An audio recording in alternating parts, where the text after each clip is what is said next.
మంచి భోజనం పెడతారనుకున్నా కూడా ఏ 11:30, 12:30, 1 గంట అప్పుడు పెట్టి తినండి అంటే ఎండిపోయిన మెతుకు కొంచెం ఇబ్బందికరంగా ఉంటుంది. సుబ్బారావు గారు అదే నేను కాదు అసలు వాళ్ళు ఇవాళ భోజనం అవసరం లేదంట. ఓహో నన్నే తింటారు. ఈ తెనాలి పట్టడంతో నాకు ఒక అద్భుతమైనటువంటి అనుబంధం ఉంది.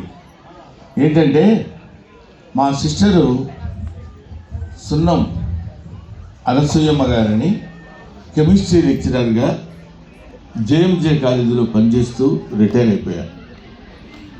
ఆవిడ ఇక్కడ తెనాలికి దగ్గరగా జేఎంజే కాలేజీకి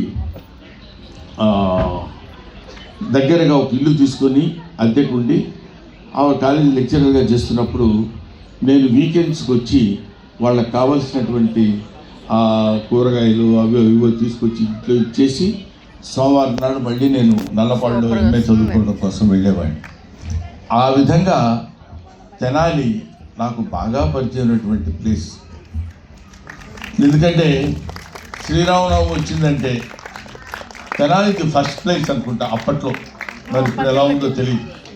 తెనాలి అప్పట్లో ఈ మొత్తం పందిళ్ళు అంటే కనపడే ప్లేసులు కనపడతాయా లేదా, ఆ పైన ఆకాశం కనపడకుండా మొత్తం ఆకాశం అంత పందిరేసి అంటాం చూడండి, ఆకాశం కనపడకుండా ఉన్నంత పందిరేస్తే వెళ్ళి లైన్లో నిలబడి చిన్న గ్లాసులు ఇస్తే అందులో పానకం వడపప్పు వెళితే తిన్న బ్రహ్మానందాన్ని అది నాకు బాగా గుర్తొచ్చింది.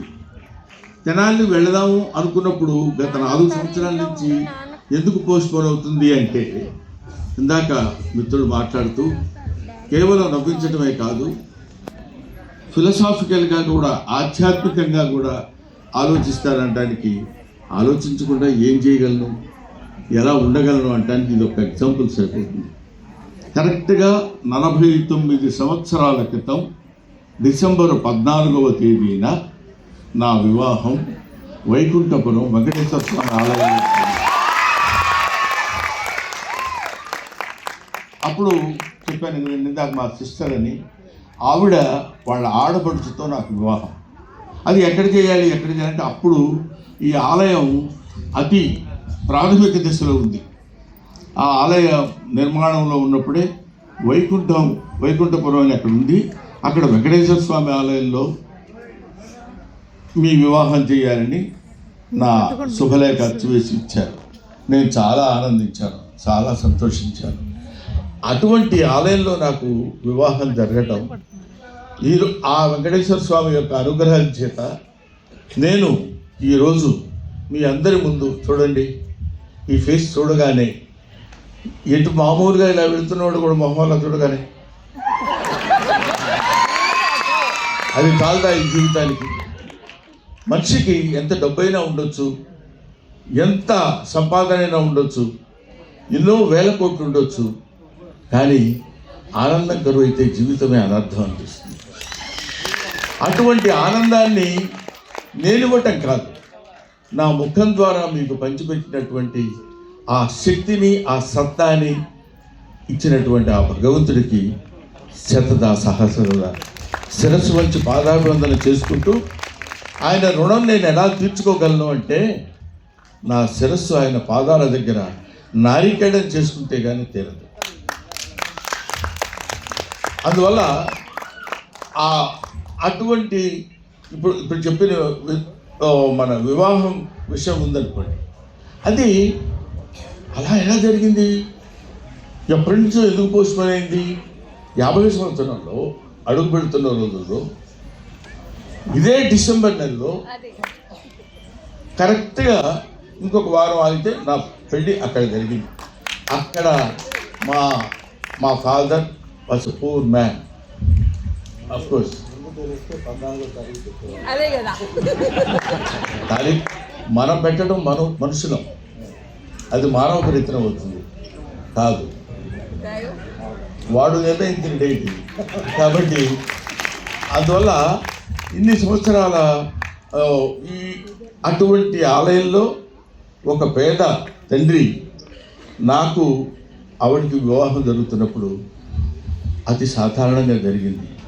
ఇందాక నేను వెళ్ళి స్వామివారి పూజ చేస్తున్నాను అన్నప్పుడు అక్కడున్న స్వామివారి అర్చకులందరూ ఘనంగా నన్ను ఎంతో ఆనందంగా ఆప్యాయంగా మనసు నిండా సంతోషం, బ్రహ్మానందానికి మనము ఇక్కడ పూజ చేయిస్తున్నాం ఈయన చేత అని ఒక సంతృప్తి ముఖంలో కనిపించినప్పుడు ఇంతకంటే ఈ జీవితానికి ఇంకేం కావాలి, ఇంతకంటే ఆస్కార్ అవార్డు ఏం కావాలి, ఇంతకంటే అద్భుతాలు ఏం జరగాలి. అందుకనే చాలామంది భగవంతుడిని నాకు జన్మరాహిత్యం కావాలి, నాకు వచ్చే జన్మంటూ ఉండకూడదు, మోక్షాన్ని ప్రసాదించు తండ్రి అంటారు. అంటే జన్మ వచ్చే జన్మంటూ ఉండకూడదని, అది కోరికే కదండి. కోరికలు లేకుండా ఎక్కడ ఉన్నాం, అది కూడా కోరుకుంటున్నాం, అవునా? కోరుకున్నటువంటి కోరికలు, ఆ కోరిక నేను ఎలా కోరుకుంటున్నానంటే వచ్చే జన్మ కాదు, ఇంకా లక్షల కోట్ల కోట్ల కోట్ల జన్మ నువ్వు ప్రతి జన్మకి నీ పాద సేవించుకునేటువంటి భాగ్యాన్ని కలిగింది. నేను మర్చిపోకూడదు. ముఖ్యంగా కమెడియన్ని కాబట్టి, హాస్యనటుడిని కాబట్టి, ఒక కుక్కనై పుడితే ఇంకో కుక్కకి ఆనందాన్ని పంచిపెట్టేది, ఒక దోమనై పుడితే ఇంకొక దోమకి ఆనందాన్ని పంచేది, ఒక ఏ రకమైనటువంటి ప్రాణినైనా పుట్టించిన పక్కనున్న ప్రాణులకు ఆనందాన్ని కలిగజేసేటువంటి జన్మ ప్రసాదించి నీ పాదసేవ చేసుకునేటువంటి భాగ్యాన్ని కలిగజేయి తండ్రి అని భగవంతుడిని నేను ఇప్పుడు కోరుకుంటాను. అటువంటిది వెరీ రేర్. ఇందాక తహసీల్దార్ గారు చెప్తున్నారు, ఇలాంటి వాళ్ళు ఇప్పుడు ఆయన నేను కలిశాను, నేను ఆయన ఈ రంగస్థలం మీద ఈ వేదిక మీద కలిశాం కాబట్టి మాట్లాడుకోగలిగాం, చూడగలిగాం. ఒక్కడు ఆయన అభిప్రాయం చెప్తే నేను వినగలిగాను ప్రత్యక్షంగా.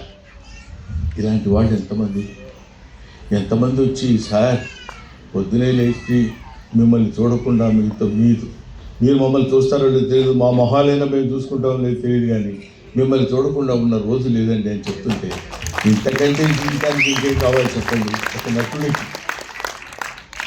అటువంటిది సరే, ఇప్పటివరకు నీ గురించి చెప్పావు, బాగానే ఉంది, ఇంక నీ సుత్తే ఆపి శివరామకృష్ణయ్య గారి గురించి ఏమైనా 2 ముక్కలు చెప్పవయ్యా.